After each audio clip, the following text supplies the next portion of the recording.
saya Jumaipin, di sebelah saya ada Tian dan kameramen adalah Dr. Binius. Di sini kami akan melakukan wawancara kepada Bapak Kafung Mikael untuk memenuhi penilaian akhir semester mata kuliah agama Kristen. Pak, sebelumnya saya mengucapkan terima kasih atas kesempatannya untuk bisa kami wawancara pada kesempatan pagi hari ini. Dan di sini saya akan menanyakan 4 pertanyaan. Untuk pertanyaan yang pertama, menurut Bapak, pandangan orang Kristen terkait dengan sadar pajak itu bagaimana? Ya, untuk orang Kristen memang harus wajib kita memberikan pajak kepada pemerintah, karena kita ada di dalam sebuah negara yang hukum. Jadi hukum negara kita mengatur setiap orang harus membayar pajak, seperti itu. Sebelumnya juga kalau kita melihat di dalam firman Tuhan itu, Roma pasal 13 ayat yang ke-6 sampai yang ke-7 itu bicara bahwa kamu harus membayar pajak. Kalau ayat 6 berkata, bayarlah kepada semua orang yang apa yang harus kamu bayar, pajak kepada orang yang berhak menerima pajak. Jadi artinya Paulus saja menyarankan kepada jemaatnya di Roma pada masa itu supaya mereka membayar pajak kepada siapa yang wajib untuk dibayar pajak. Selain itu juga Tuhan Yesus juga menyampaikan hal yang sama ketika orang Farisi bertanya, Tuhan, apakah kami harus membayar pajak kepada pemerintah, kepada kaisar? Tuhan bilang, iya, apa yang kepada kaisar berikanlah kepada kaisar, apa yang kepada Allah berikanlah kepada Allah. Jadi artinya Tuhan saja menyuruh membayar pajak kepada kaisar. Paulus juga mendukung hal yang sama, bahwa kamu sebagai umat percaya harus membayar pajak kepada siapa yang wajib kamu bayar.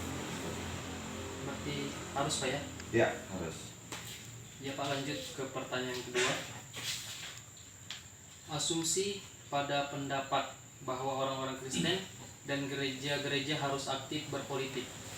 Memang yang dimaksudkan bukan langsung berpolitik praktis dalam arti menjadi anggota partai politik dan memperjuangkan aspirasi politik, melainkan menyoroti dunia politik Indonesia dan mengambil sikap politik.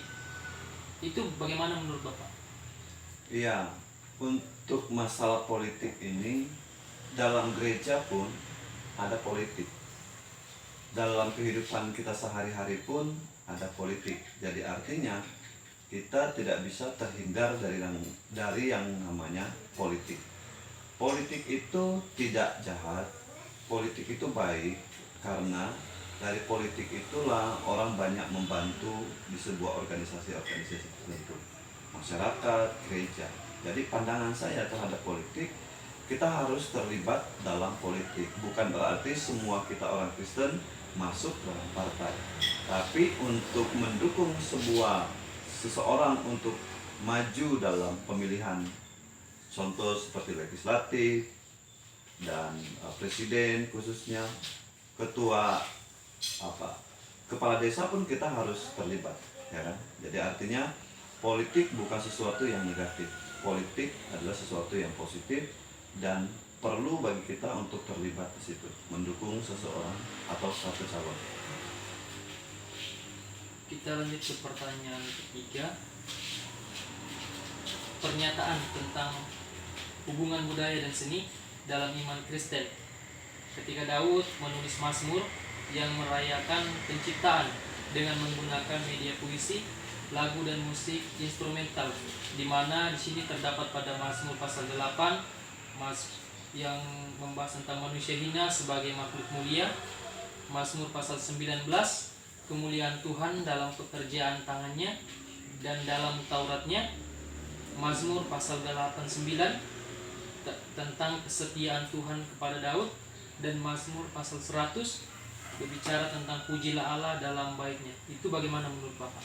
Iya, hubungan budaya dan seni dalam iman Kristen itu memang tidak bisa kita lepaskan, karena kehidupan kita ada di gereja itu pun dalam perkumpulan orang-orang percaya itu tidak semuanya satu suku, berbagai macam suku, bahasa, dan dalam gereja kita juga ketika kita sedang memperingati sebuah hari yang namanya penginjilan, maka kita biasanya melakukan kegiatan budaya kita masing-masing, seperti kita memakai baju adat setiap suku itu masing-masing. Jadi kita melakukan sebuah puisi yang bersifat rohani. Itu tidak, maksud saya itu sesuatu yang baik, tidak bersifat yang negatif, tapi bersifat positif. Ya, dan pertanyaan terakhir Pak, menurut Bapak kegiatan yang dapat mendukung antar umat beragama itu Pak, kegiatan apa saja? Ya, kegiatannya pasti adalah saling tolong-menolong. Kita buat aksi sosial untuk sesama antar umat beragama. Kalau ada yang mengalami kesusahan, ya kita bantu secara sosial. Mungkin mereka butuh makanan atau membutuhkan sembako, kita bantu mereka. Itu saling tolong menolong. Ya Pak, pertanyaan sudah habis. Sebelumnya mengucapkan terima kasih untuk kesempatan Bapak untuk yang bisa wawancara pada kesempatan di pagi hari ini. Ya, sekian Pak, terima kasih. Setelah kami mewawancarai Pendeta Kapung Mikael, kesimpulan yang dapat kami terima adalah: 1. Sebagai umat Kristen, kita wajib membayar pajak untuk mendukung perekonomian negara. 2. Kita tidak terlepas dengan namanya politik dalam kehidupan sehari-hari. Dan politik tidak selalu negatif karena politik mempunyai sisi positifnya. Yang ketiga, budaya dan seni dalam iman Kristen juga baik karena membantu kita untuk memaknai kehidupan yang Tuhan berikan. Dan yang keempat, berbagi kasih dengan sesama adalah salah satu kegiatan yang mendukung umat beragama. Demikianlah hasil wawancara kami untuk memenuhi penilaian akhir semester mata kuliah agama Kristen. Untuk itu kami pamit undur diri. Terima kasih dan shalom.